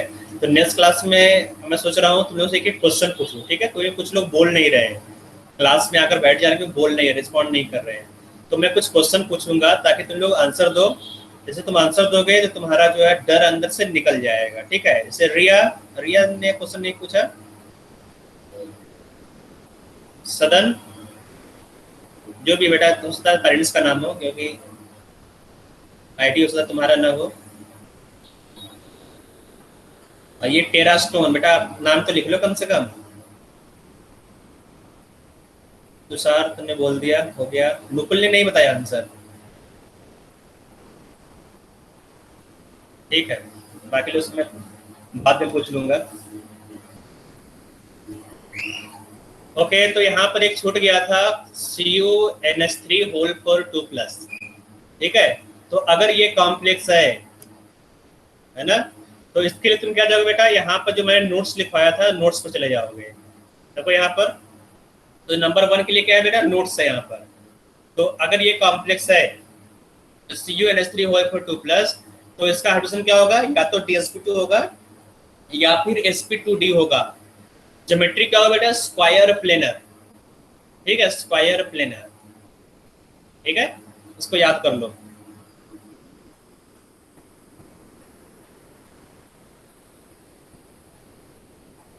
ठीक है, और एक कलर्ड होगा, तुम्हें मालूम है? Okay sir. ये जो है इसका कलर इंटेंस ब्लू कलर होता है, CuNH3 का। आ जाते हैं आगे, कॉम्प्लेक्स विथ कोऑर्डिनेशन नंबर 6। अगर कोऑर्डिनेशन नंबर 6 है कॉम्प्लेक्स का, तो ज्योमेट्री क्या होगा, ऑक्टाहेड्रल। ऑक्टाहेड्रल हो गया। यहाँ पर मैंने ओपन कर दिया, ठीक है? तो ऑक्टाहेड्रल में क्या पढ़ना है बेटा, अगर ऑक्टाहेड्रल कॉम्प्लेक्स है तो दो टाइप का ऑक्टाहेड्रल होता है। एक होता है इनर ऑर्बिटल ऑक्टाहेड्रल कॉम्प्लेक्सेस, दूसरा होता है आउटर ऑर्बिटल ऑक्टाहेड्रल कॉम्प्लेक्सेस, ठीक है? तो इनर ऑर्बिटल क्या होगा और आउटर ऑर्बिटल क्या होगा? तो इनर ऑर्बिटल के बारे में पहले मैं यहाँ पे लिख दे रहा हूँ बगल में। तो इनर ऑर्बिटल क्या होगा बेटा, अगर हाइब्रिडाइजेशन, अगर कॉम्प्लेक्स का हाइब्रिडाइजेशन T2sp3 है, तो उसको तुम बोलोगे इनर ऑर्बिटल ऑक्टाहेड्रल कॉम्प्लेक्स। और अगर हाइब्रिडेशन sp3d2 है, मतलब d ऑर्बिटल इनसाइड है या आउटसाइड, उसी से इनर ऑर्बिटल और और आउटर ऑर्बिटल बना हुआ है, ठीक है? Yes sir. तो समझ में आ गया होगा। तो आते हैं इनर ऑर्बिटल कॉम्प्लेक्स पर। इनर ऑर्बिटल मतलब T2sp3। अगर T2sp3 हाइब्रिडेशन है तो वो इनर ऑर्बिटल होगा। और अगर इनर ऑर्बिटल कॉम्प्लेक्स है तो उसका जो म्यू वैल्यू है, म्यू वैल्यू कम आता है, ठीक है? जो mu value magnetic dipole moment वो कम आएगा। तो अगर कम है तो उसको बोलते हैं लो स्पिन कॉम्प्लेक्स। लो स्पिन कॉम्प्लेक्स क्या हुआ बेटा, जो मैग्नेटिक डाइपोल मोमेंट है, मैग्नेटिक, तुमने नंबर ऑफ अनपेयर्ड इलेक्ट्रॉन निकाला, नंबर ऑफ अनपेयर्ड इलेक्ट्रॉन निकालने के बाद उसका म्यू वैल्यू निकाल लिया, म्यू वैल्यू, जो म्यू वैल्यू आता है वो कम आता है आउटर ऑर्बिटल कॉम्प्लेक्स से, इसलिए इस कॉम्प्लेक्स को लो स्पिन कॉम्प्लेक्स बोलते हैं। ठीक है, तो यहाँ पर एग्जांपल दिया गया ढेर सारे, इसमें से मैं कोई एक एग्जांपल मैं दिखा देता हूँ। मैं ये पहला एग्जांपल दिखा दे रहा हूँ यहाँ पर। ओके, तो जो फर्स्ट एग्जांपल है वो है CO NH3 होल 6 3+। ठीक है, तो अब यहाँ पर देखो बेटा, सबसे पहले बात यह है कि जो इनर ऑर्बिटल कॉम्प्लेक्स है, इनर ऑर्बिटल कॉम्प्लेक्स में लिगेंड को देखो। यहाँ पर जो लिगेंड है वो स्ट्रॉन्ग फील्ड लिगेंड होगा, स्ट्रॉन्ग फील्ड लिगेंड है ना। अमोनिया बेटा कौन सा लिगेंड है? स्ट्रॉन्ग फील्ड लिगेंड है। कैसे मालूम चला अमोनिया स्ट्रॉन्ग फील्ड लिगेंड है? क्योंकि अमोनिया में इलेक्ट्रॉन कौन को रीड करेगा? नाइट्रोजन। ठीक है, और नाइट्रोजन डोनर क्या होता है बेटा? नाइट्रोजन डोनर क्या होता है? Strong field ligand. Strong field ligand. ठीक है, स्ट्रॉन्ग तो जो अमोनिया है, अमोनिया स्ट्रॉन्ग फील्ड लिगेंड हो गया। और स्ट्रॉन्ग फील्ड लिगेंड में क्या होगा? पेयरिंग ऑफ इलेक्ट्रॉन होगा। ठीक है, पेयरिंग ऑफ इलेक्ट्रॉन। तो यहाँ पर तुम कोबाल्ट का ऑक्सीडेशन स्टेट निकालोगे तो यहाँ पर कोबाल्ट 3 ऑक्सीडेशन स्टेट में। ठीक है, आउटर सेल का इलेक्ट्रॉनिक कॉन्फ़िगरेशन लिखोगे तो 3D7 4s2 ये था पहले। s ऑर्बिटल से 2 इलेक्ट्रॉन निकाल दोगे। ठीक है, और d ऑर्बिटल से भी एक इलेक्ट्रॉन निकाल दो तो क्या हो जाएगा? 3d6 हो जाएगा। 3d6 4s2 4s में, हाँ ये बचेगा यहाँ पर 4s0। ये समझ में आ रहा है बेटा? कोबाल्ट 3 का यस सर यही है। यही आ रहा है। Yes sir. d ऑर्बिटल में तुमने इलेक्ट्रॉन को रखो बेटा d ऑर्बिटल्स में 1 2 3 4 5 6। ठीक है, s ऑर्बिटल में 0 इलेक्ट्रॉन, p ऑर्बिटल में 0 इलेक्ट्रॉन। स्ट्रॉन्ग फील्ड लिगेंड में पेयरिंग ऑफ इलेक्ट्रॉन हो जाएगा, जो इलेक्ट्रॉन है वो पेयर्ड अप हो जाएगा। ठीक है, तो मतलब ये वाला जो इलेक्ट्रॉन है यहाँ पर देखो, ये वाला इलेक्ट्रॉन यहाँ से निकलेगा, है ना। यहाँ से निकल कहाँ जाएगा बेटा ये इलेक्ट्रॉन? नहीं, कलर सिलेक्ट कर, यहाँ पर आ जाएगा। ठीक है, फिर ये इलेक्ट्रॉन निकलेगा यहाँ से यहाँ पर आ जाएगा। तो 2 ऑर्बिटल वैकेंट हो जाएंगे। देखो यहाँ पे जो डी ऑर्बिटल है, डी ऑर्बिटल में 2 डी ऑर्बिटल वैकेंट हो जाएंगे। ठीक है, और जो एस ऑर्बिटल है, ये पी ऑर्बिटल है, ये आउटर वाला डी ऑर्बिटल है। D2sp3 आ गया। हाँ, तो हाइब्रिडाइज करोगे 6 ऑर्बिटल बेटा, यहाँ पर 6 लिगेंड है तो 6 वैकेंट ऑर्बिटल 1 2 3 4 5 6। Yes sir. तो हाइब्रिडेशन हो जाएगा यहाँ पर D2sp3। ठीक है, D2sp3 हाइब्रिडेशन आ जाएगा। बाकी जो कैलकुलेशन ऐसे कलर हो गया है ना, और तुमने पढ़ा होगा यहाँ पर मैग्नेटिक डाइपोल मोमेंट। तो कलर क्या होगा बेटा? यहाँ पर कलर के बारे में कुछ कमेंट कर सकते हो? बताओ बेटा। सर कलर्ड हो गए। हाँ, तो ये कलर्ड होगा। ठीक है सर, इसके कलर के लिए क्या रूल है? वही रूल बेटा, रूल एक ही है यहाँ पर। कलर के लिए मैग्नेटिक डाइपोल मोमेंट के लिए एक ही रूल है, कोई अलग अलग हर एक कॉम्प्लेक्स अलग अलग रूल नहीं बनेगा। ठीक है, तो सर कलर्ड कैसे तो होगा? हाँ, तो अगर D0 है या D10 है तो क्या होगा? कलरलेस। बाकी सब कलर्ड होंगे। तो यहाँ देखो बेटा, ये D0 नहीं है, D10 भी नहीं है, तो ये क्या होगा? कलर्ड होगा। ठीक है, और म्यू वैल्यू 0 होगा, डायमैग्नेटिक है ना। देखो म्यू वैल्यू कम आ गया, 0 आ गया। 0 मतलब क्या होगा? सबसे कम है, लोवेस्ट है, इसलिए लो स्पिन कॉम्प्लेक्स हो गया। ठीक है, बाकी भी तुम लोग करो। एक ये वाला तुम लोग करो, आयरन वाला, ये तुम लोग करो, ये होमवर्क के लिए है, होमवर्क कर लेना। ये करो Fe6 3-।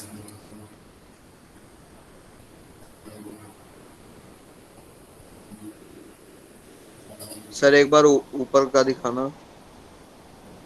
ऊपर ये वाला। Yes sir.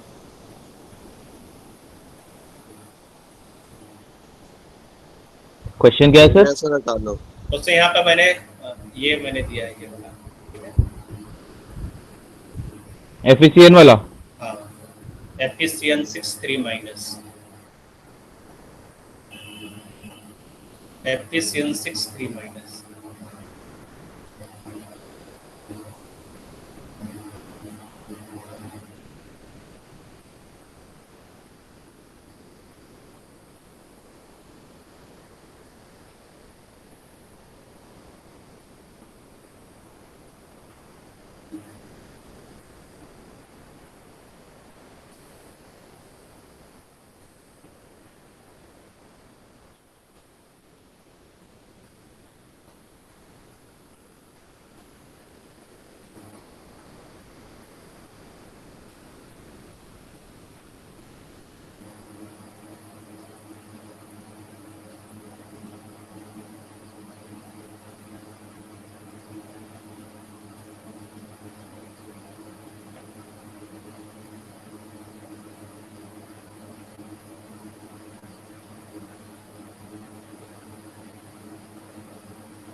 क्वेश्चन नोट कर लिया होगा सबने, तो क्वेश्चन पूछूं, किससे पूछूं यहाँ पर? सर sp3d2 आ रहा है इसका। ठीक है। अनमोल, बेटा अनमोल, जिसका भी आईडी हो, उसका है घर में किसी दूसरे का आईडी हो, अनमोल। Yes sir. हाँ बेटा, किया तुमने? Yes sir. आ रहा है आंसर? No sir. ठीक है, ट्राई करो। अनुष्का। सर D2SP3 आ रहा है। सर d2sp3 आ रहा है। ये बेटा सुन लिया तुमने, ध्रुव सुन लिया, दिव्यांश सर सुन लिया बेटा? सर हाँ, बोलो। आयरन की जो होती है वो 4s2 3d6 होती है ना? 4s2 3d6। हाँ, yes sir, sir yes sir. Sir तो फिर इसमें 4s2 कुछ गलती लग रही है मेरे को क्वेश्चन में, क्योंकि यहाँ पे Fe3 आ रहा है और उसकी जो कॉन्फ़िगरेशन बनेगी वो 3d5 बनेगी। 3d6। यहाँ पे 3 इलेक्ट्रॉन को निकालोगे ना, 3d5, ठीक तो है? सर तो फिर डी में तो 5 ही ऑर्बिटल होते हैं, एक तो अनपेयर्ड बच जाएगा हमारा। हाँ, तो क्या हुआ? Yes sir. तो सर dsp3 आ रहा है, तो D2sp3 होगा बेटा। सर D2SP3 आएगा। एक सेकेंड सर मैं देख लेता हूँ। और सर म्यू सर √2 आएगा। हाँ, म्यू √2 आएगा। हाँ, √2 है, √3 आएगा बेटा। एक अनपेयर्ड इलेक्ट्रॉन तो कितना आएगा? हाँ सर d2sp3 आ गया। सर √3 आएगा। √3 आएगा। यस सर, √3 आएगा सर।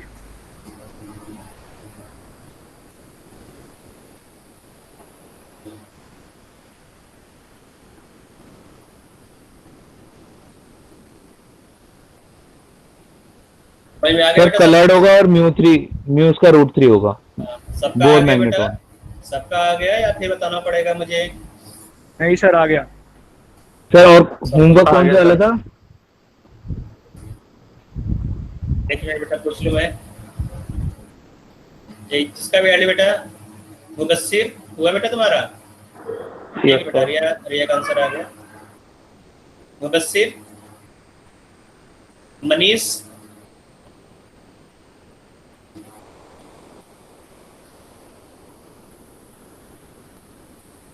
ठीक है, मनीष ने आंसर दिया D2sp3।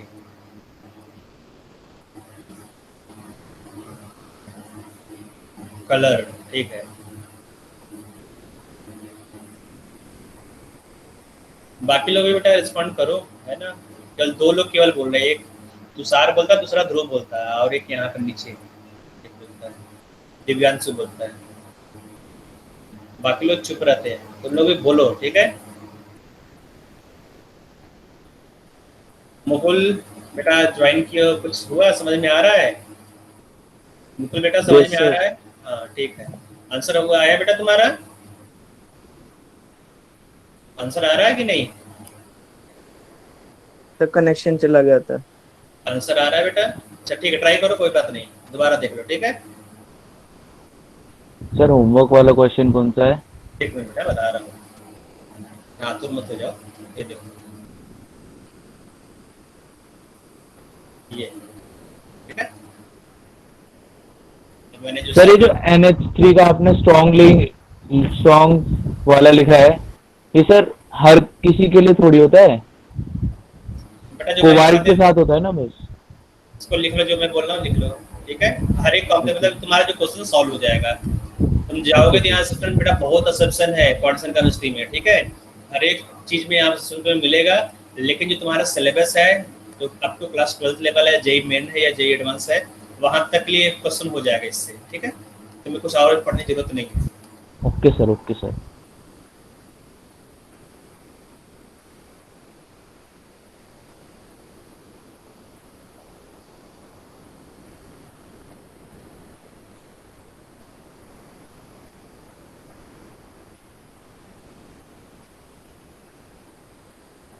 ओके, तो ये हो गया होगा आई थिंक। जिन लोगों का नहीं हुआ ट्राई करना। आ जाते हैं आउटर ऑर्बिटल कॉम्प्लेक्स में, उसको ध्यान से देखना। जिन लोगों को ऊपर वाला नहीं हुआ, यहाँ से चीजें रिपीट होगा, उसको देखना, ठीक है। तो जो आउटर ऑर्बिटल कॉम्प्लेक्स है, यहाँ पर इलेक्ट्रॉन का पेयरिंग नहीं होता। क्यों पेयरिंग नहीं होगा? क्योंकि यहाँ पर जो लिगेंड है ना, लिगेंड यहाँ पर कैसा होगा बेटा? वीक फील्ड लिगेंड होगा, वीक फील्ड लिगेंड, ठीक है। इलेक्ट्रॉन का पेयरिंग होगा, वीक फील्ड लिगेंड है। तो यहाँ पर जो कॉम्प्लेक्स है, कॉम्प्लेक्स का स्पिन क्या होगा?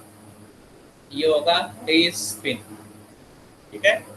ये हाई स्पिन होगा, इलेक्ट्रॉन का पेयरिंग नहीं हुआ तो जो म्यू वैल्यू है, म्यू वैल्यू ज्यादा आएगा। अगर म्यू वैल्यू ज्यादा आएगा तो हाई स्पिन कॉम्प्लेक्स होगा, ठीक है। यहाँ पर हाइब्रिडेशन क्या आएगा बेटा? हाइब्रिडेशन याद रखना है, sp3d2 होगा हाइब्रिडेशन, है ना। जैसे एग्जांपल देख लो, कोबाल्ट वाला मैं ऊपर एग्जांपल नंबर 1 ले रहा हूँ। तो यहाँ पर CO F6 4 माइनस, ये है 4 माइनस, ठीक है। तो कोबाल्ट का ऑक्सीडेशन स्टेट निकालोगे तो कोबाल्ट का ऑक्सीडेशन स्टेट +2 आएगा। तो यहाँ पर इलेक्ट्रॉनिक कॉन्फ़िगरेशन लिख डालोगे, ठीक है। तो क्या होगा बेटा? कोबाल्ट का होगा T7, है ना, 3d7 4s2। तो 2 इलेक्ट्रॉन निकाल दोगे तो जो s ऑर्बिटल में 0 इलेक्ट्रॉन रह जाएंगे। तो ऑर्बिटल्स में इलेक्ट्रॉन को दिखा दो इस तरह से 1 2 3 4 5। जो 4s है, 4s में 0, ये 4p मैं थोड़ा छोटा बना दे रहा हूँ, ये 4p होगा और उसके बाद आएगा 4d। तो ये 3d हो गया, 4s 4p 4d ऑर्बिटल। अलग क्या हो, सिलेक्ट नहीं होगा, ठीक है। यहाँ देखो एक इलेक्ट्रॉन, यहाँ 7 इलेक्ट्रॉन टोटल है, 1 2 3 4 5 6 7। कोई इलेक्ट्रॉन का पेयरिंग नहीं होगा, तो जो 3d ऑर्बिटल है यहाँ पर एक भी ऑर्बिटल वैकेंट नहीं हो पाएगा। तुम्हें 6 ऑर्बिटल चाहिए, क्योंकि यहाँ जो लिगेंड है ना, 6 लिगेंड है। कॉम्प्लेक्स में कोऑर्डिनेशन नंबर देखोगे तो कॉम्प्लेक्स का कोऑर्डिनेशन नंबर 6 है। तो अगर 6 लिगेंड है तो 6 वैकेंट ऑर्बिटल चाहिए। तो यहाँ स्टार्ट करोगे, यहाँ से लेकर यहाँ तक ऑर्बिटल्स को यूटिलाइज करोगे। तो एक s orbital, 4p orbital, 2 d orbital को लोगे, ठीक है। क्या होगा हाइब्रिडेशन? sp3d2। हाँ, एक s ऑर्बिटल 3p ऑर्बिटल है, तो sp3d2। और अगर sp3d2 हाइब्रिडेशन है तो कॉम्प्लेक्स क्या होगा? आउटर ऑर्बिटल, क्योंकि जो d ऑर्बिटल है वो आउटर वाला d ऑर्बिटल को यूज किया है, ठीक है। Outer orbital octahedral complex. Mu आएगा इसका 2√3। म्यू वैल्यू निकाल सकते हो, म्यू वैल्यू से निकालोगे, नंबर ऑफ अनपेयर्ड इलेक्ट्रॉन यहाँ देखोगे 3 आया, ठीक है। स्क्वायर रूट ऑफ 3 + 2 4 मैग्नेटॉन, ठीक है। तो स्क्वायर रूट ऑफ 35 4 मैग्नेट, ठीक है। स्क्वायर रूट ऑफ 15 नहीं होना चाहिए सर? कर दिया मैंने, 15 हो गया, 15 square root of 15 4 magneton. Colour बेटा कलर बता सकते हो ना? तो ये कलर्ड कॉम्प्लेक्स होगा, सर कुछ न कुछ कलर आएगा, ठीक है, तो नोट कर लो इसको। बाकी ये खुद से करो ये वाला।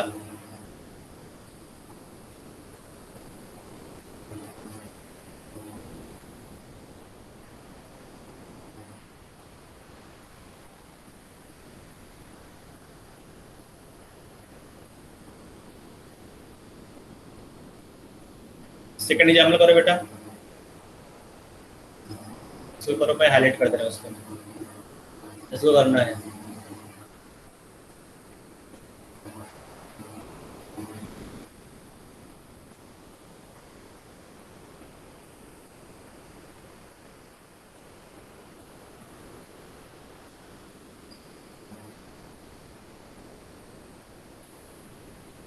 Sir sp3d2 configuration. sp3d2 आ रही है और रूट 35 आ रहा है इसका बोर मैग्नेटॉन, कलर्ड होगा और ये होगा पैरामैग्नेटिक। ठीक है, तुम लोग को तेज कर ले रहे हो, बाकी लोग भी करो बेटा, है ना। तो ये होगा आउटर ऑर्बिटल कॉम्प्लेक्स sp3d2, और म्यू वैल्यू कितना बोले बेटा, रुक जा, रूट दो 35। जवाब है, मैं क्वेश्चन पूछने दो, ठीक है।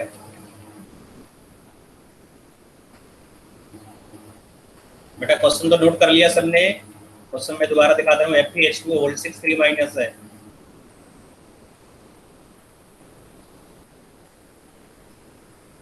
ये क्या बोलूं बेटा, ये किसी का नाम है या फिर ऐसे तो नहीं लगे बेटा, टेरास्टोन। बेटा क्या आंसर आ रहा है तुम्हारा?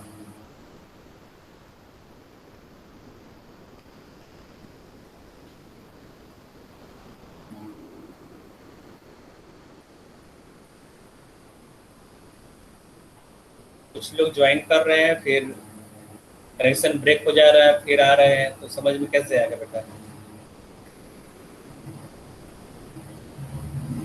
सर sp3d2 आ रहा है ना? sp3d2, सदन गिलानी बेटा, सदन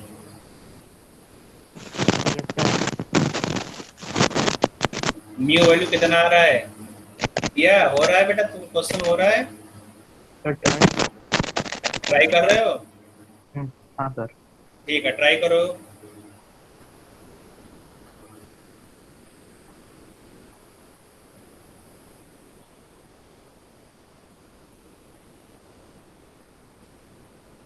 जॉय कुमार आ रहा है बेटा आंसर?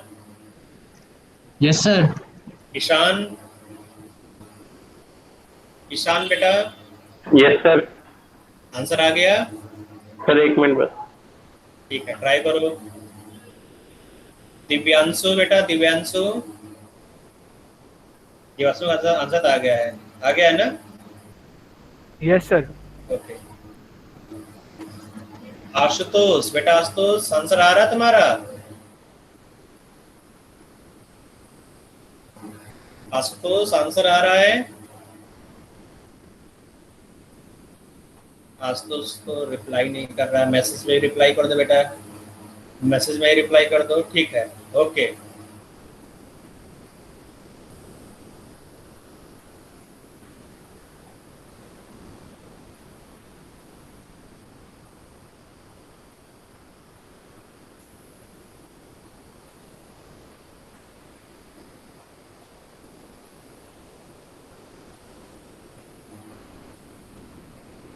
कलर्ड होगा, coloured.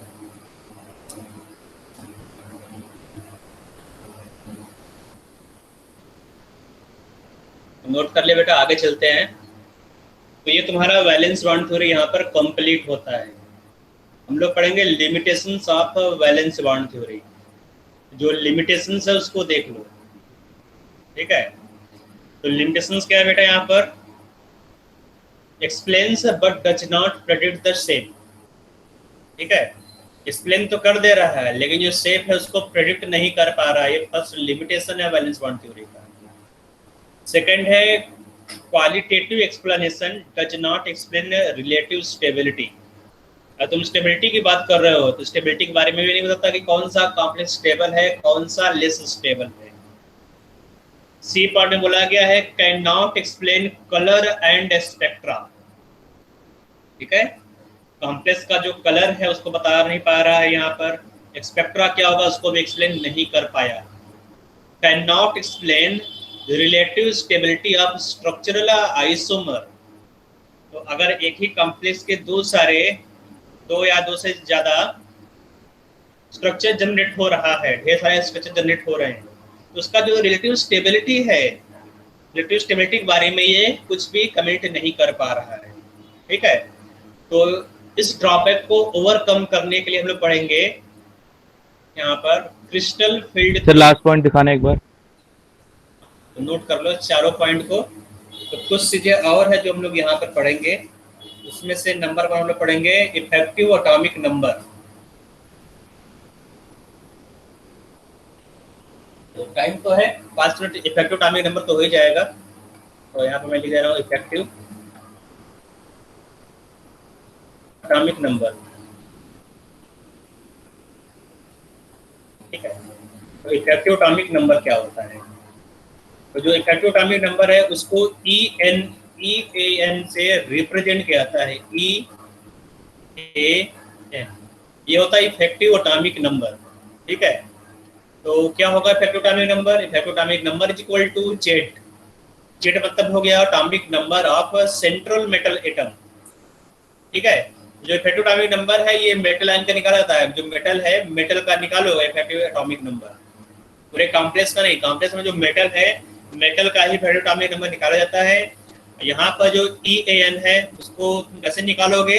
EAN is equal to Z minus oxidation state of metal plus 2 multiplied by coordination number.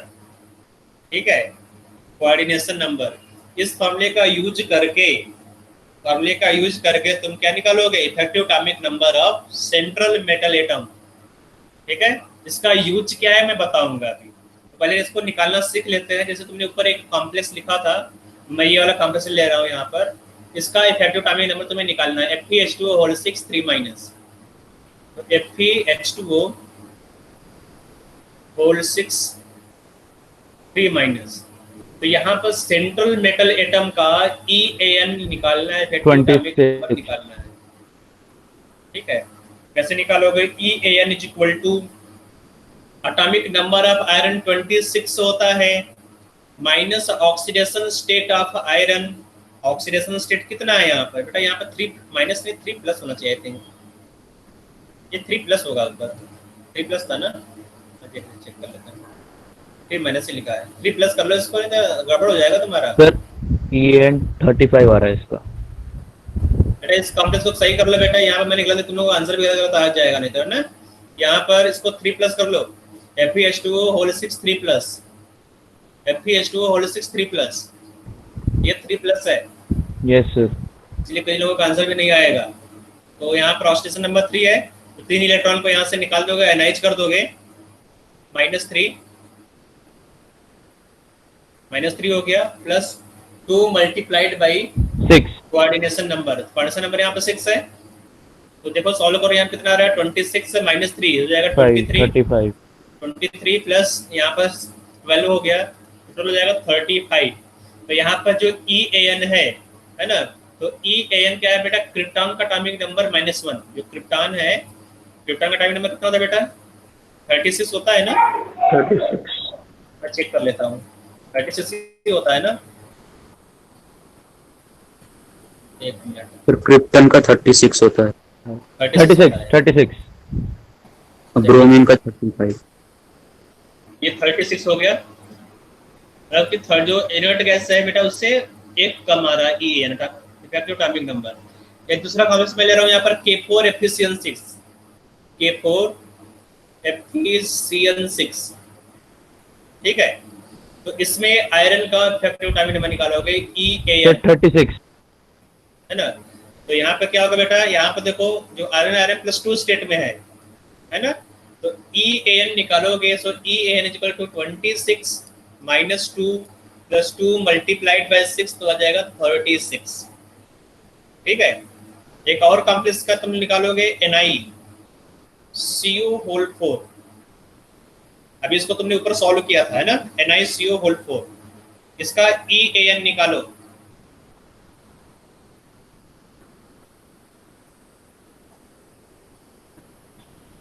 Sir 36 36 36 36 है क्या बेटा? क्रिप्टॉन का क्रिप्टॉन। एटॉमिक नंबर, ठीक है, क्रिप्टॉन। इसका मतलब कि अगर कॉम्प्लेक्स में मेटल का इफेक्टिव एटॉमिक नंबर निकालोगे तो वो नियरेस्ट इनर्ट गैस या नोबल गैस कॉन्फ़िगरेशन को अटेन करता है ना? तो तुमने यहाँ पर फर्स्ट वाला निकाला तो 35 आ गया, तो नियरेस्ट क्या है बेटा? क्रिप्टॉन के आसपास पहुंच गया ये। K4 Fe6 का निकाला तो इक्विवेलेंट टू क्या है बेटा? क्रिप्टॉन। NiCO होल 4 का निकाला, वो भी क्या आ रहा है? क्रिप्टॉन के इक्विवेलेंट आ रहा है ना? तो इस तरह से जो सेंट्रल मेटल आयन है यहाँ पर, सेंट्रल मेटल आयन का या सेंट्रल मेटल एटम का effective atomic number inert gas के आसपास आता है, ठीक है। इसका यूज भी हम लोग पढ़ेंगे कि जो कार्बोनिल्स कंपाउंड है, मतलब जहां पर लिगेंड केवल कार्बोनिल्स है, उसमें इफेक्टिव एटॉमिक नंबर है ना स्ट्रिक्टली फॉलो होता है। तो effective atomic number strictly follow करने का मतलब कि उसका जो EAN है वो नियरेस्ट नोबल गैस के इक्विवेलेंट आएगा, ठीक है। जैसे यहाँ पे देखो NiCO होल 4, तो ये क्या बेटा? कार्बोनिल है, कार्बोनिल हो गया, ये कार्बोनिल कंपाउंड है, मेटल कार्बोनिल NiCO होल 4, ठीक है। तो यहाँ पर जो EAN रूल है वो स्ट्रिक्टली फॉलो होगा, तो यहाँ पर जो EAN आएगा वो एग्जैक्ट क्रिप्टॉन के एटॉमिक नंबर के इक्विवेलेंट आएगा, ठीक है। दूसरा कॉम्प्लेक्स है FeCO होल 5, देखो यहाँ पर FeCO होल 5, तो यहाँ पर आयरन का EAN निकालो आयरन का बेटा, तो ये कार्बोनिल है, यहाँ पर CO है, तो कोऑर्डिनेशन नंबर यहाँ 5 है, तो EAN निकालोगे तो EAN कितना आ गया बेटा? 38 कैसे आ गया? 36। तो यहाँ पर Z का वैल्यू लिखोगे 26, ऑक्सीडेशन स्टेट 0 है, ठीक है, प्लस 5 मल्टीप्लाइड बाई 2, तो ये 36 एग्जैक्ट 36 आएगा, ठीक है। तो EAN यहाँ पर 36 आ गया। तो जितने भी कार्बोनिल्स है, तो जितने भी मेटल कार्बोनिल्स है, मेटल कार्बोनिल्स में EAN रूल फॉलो होता है, ठीक है। तो आगे हम नेक्स्ट क्लास में देखेंगे कि क्रिस्टल फील्ड थ्योरी क्या होता है, और भी चीजें हम लोग को देखना है, तो नेक्स्ट क्लास में देखेंगे, ठीक है। तब तक के लिए सर EAN रूल फॉलो होने का मतलब क्या है? मतलब कि जो सेंट्रल मेटल एटम है उसका EAN नियरेस्ट नोबल गैस के बराबर आना चाहिए, ठीक है। तो उससे मतलब कुछ चेंज आएगा? उससे स्टेबिलिटी मिलती है। अच्छा अच्छा मालूम अच्छा, है ठीक है। जो नोबल गैस कॉन्फ़िगरेशन तो स्टेबल कॉन्फ़िगरेशन होता है ना, इससे कॉम्प्लेक्स को स्टेबिलिटी मिलती है। जो कार्बोनिल्स कंपाउंड इसका स्टेबिलिटी हम लोग इसी से मेजर करते हैं। ओके, तो नेक्स्ट क्लास में देखेंगे बेटा आगे। बाकी बेटा तुम लोग पढ़कर आना, नेक्स्ट क्लास में क्वेश्चन पूछूंगा मैं, है ना? ओके पढ़कर सर। आओगे? हाँ, तो बाकी लोग जो बोल नहीं रहे बेटा, वो लोग भी अपना माइक वगैरह सही कर लेंगे, नेक्स्ट क्लास में उनसे भी पूछा जाएगा, ठीक है। ओके सर, ठीक है बेटा, bye bye. Thank you sir, good evening sir.